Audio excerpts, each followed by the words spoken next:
Mzee Abdi is seated on a mattress in the middle of his grass-thatched house when we visit this afternoon. His sister Sadia is by his side, watching over him. Their father watches from the hut opposite his. After almost 90 years of living, he can't do much for his ailing son, but walks slowly to check on him from time to time. The family has just received the news that Mzee Abdi needs to begin dialysis treatment for his kidneys as soon as possible. Ile expense ya kutafutia kukodisha hii gari all the way to Garissa or Nairobi inamsaidia mtu kufanya dialysis 1 year or 2 years even. Abdi is among the 12 kidney patients who travel to Garissa County Hospital for dialysis treatment almost every week. Of the 28 patients seeking treatment, 8 are from Garissa while 6 are from Mandera County.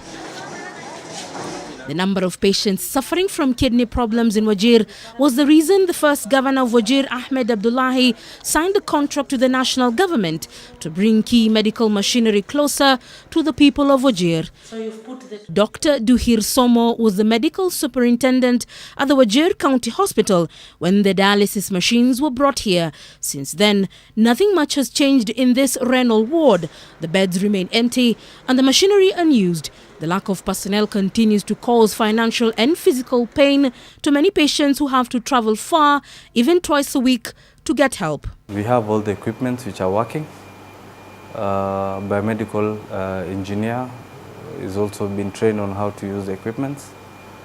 But we need also the technical staff in terms of the nurses. In our case, we don't have a physician or a nephrologist who's supposed to operate this equipment. But in a poor resource setting, we are planning to train medical officers on short courses. While 78-year-old Abdi waits for the services to begin, being offered less than a kilometer away from his home, his family will have to bear the burden of the frequent trips to Garissa for dialysis treatment. We have a lot of renal cases, especially chronic conditions like hypertension, diabetes.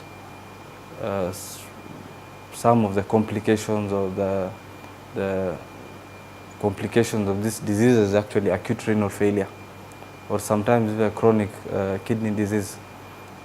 But the patients that we have, we just manage them. But when it comes to acute renal failure, there's nothing much we can do. We just refer the patients. The local chief has taken it upon himself to ensure that patients suffering from not only kidney disease, but also cancer, diabetes and hypertension receive treatment at various hospitals across the country. This chief was not shocked when Mzee Ibrahim's son came knocking on his door, asking for help to get his father to Garissa for proper diagnosis as to why, though he is an asthma patient, his feet swell very often. As far as the symptoms is concerned, this Mzee might have a kidney problem.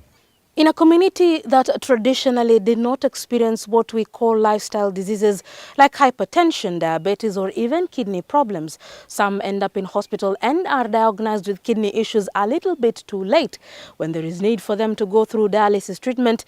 But with that facility here at WAJIR County Hospital, there are no medical staff forcing them to go to Garissa and Nairobi counties, and for some of them they say this is quite an expensive affair. From county to another county. Along that in Garissa Hospital, we end up to enter a private hospital and it's alliance. So we have paid 4,000 kufanya exam. So wakapima. So they say take the result back to the Garissa Hospital. Wakaangalia wanasema mzee is developing kidney problem. At the moment, and to make dawa like in future, he might need dialysis.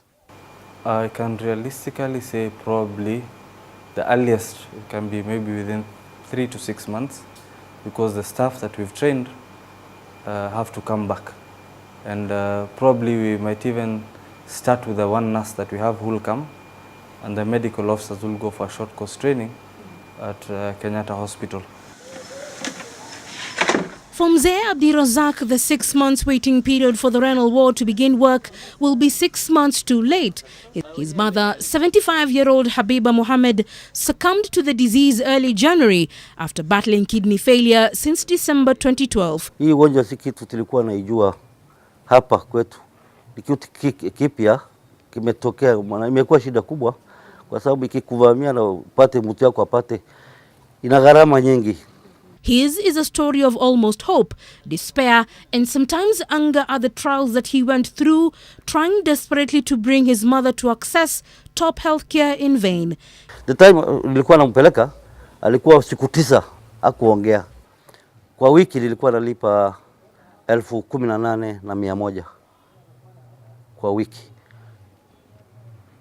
Hiyo ni hakuna gharama ya gari ndani, wala hakuna dawa zile za nje. Kama kuna shindano anadungwa tuseme kwa mwezi mara moja ya kurudisha damu na nyingine ya kuua infection. Shindano moja ni 27,500 kila mwezi, lazima apate moja. Tears flow freely as his eyes become red when he narrates his tale of disappointment and despair once they got to India, despite the results from Kenya showing that all would be well to go ahead with the surgery. Doctors there ordered for fresh tests, and the most basic of these tests would change every bit of hope for mother and son. Watu ya kupima, wale ndio walinipima kila kitu, na walinipima mama, wakanipatia report ya kwamba wewe na hata kuna damu nililipa 65,000 walituma South Africa, nikaongojea 21 days. Wakaniambia kila kitu mko sawa, muende. Blood group yako na ya mama aina yote ikiangaliwa mko sawa, unaweza kumtolea Vigo. Nenda umsaidie mama. Nikapitia ile ya kiserikali ili niende, nikatafuta ticket, nikaenda na mama. Nilienda kwa huko zaidi ya mwezi 2. Uzuri wa daktari wa India, hawezi kuamini makaratasi inayotoka mahali nyingine, wanaichunguza. Wanarudia lote lile wafanywa katika nchi nyingine ama daktari mwingine alifanya. Huyo daktari wako anamwendea na kuambia hapana, mimi lazima nifuate kutoka nijue. Pale waligundua ya kwamba mimi niko A positive na mama ako O positive. Waliniambia bahati mbaya. Na nimelipa gharama. Makaratasi yao niko naye hapa. Niko naye hapa kwa nyumba. Haki ya Mungu. Nimesikitika, mama amesikitika. Amevunjika morale paka tena kaanza ugonjwa upya katika nikiwa naye India. The family chose to continue with dialysis treatments, but this time Abdi Razak found solace in a presidential decree that NHIF would now be accessible to all Kenyans. Isipokuwa mtu akiwa na ugonjwa wa dialysis ama figo huwa anadidimia kila wakati, hawezi kukumaliza mwezi moja bila kulala hospitali. Haikuwa inanisaidia kubwa kwa upande ya malazi wa hospitali, lakini kwa upande ya dialysis walikuwa wananilipia 18,100 hiyo kila wiki. He hopes that the renal unit in WAJIR will start working soon so that other residents don't have to suffer from the same challenges that he went through. For those who are still alive like Wazir Ibrahim and Abdi, they can only hope that their troubles will be relieved soon. Leila Mohammed, NTV, in WAJIR County.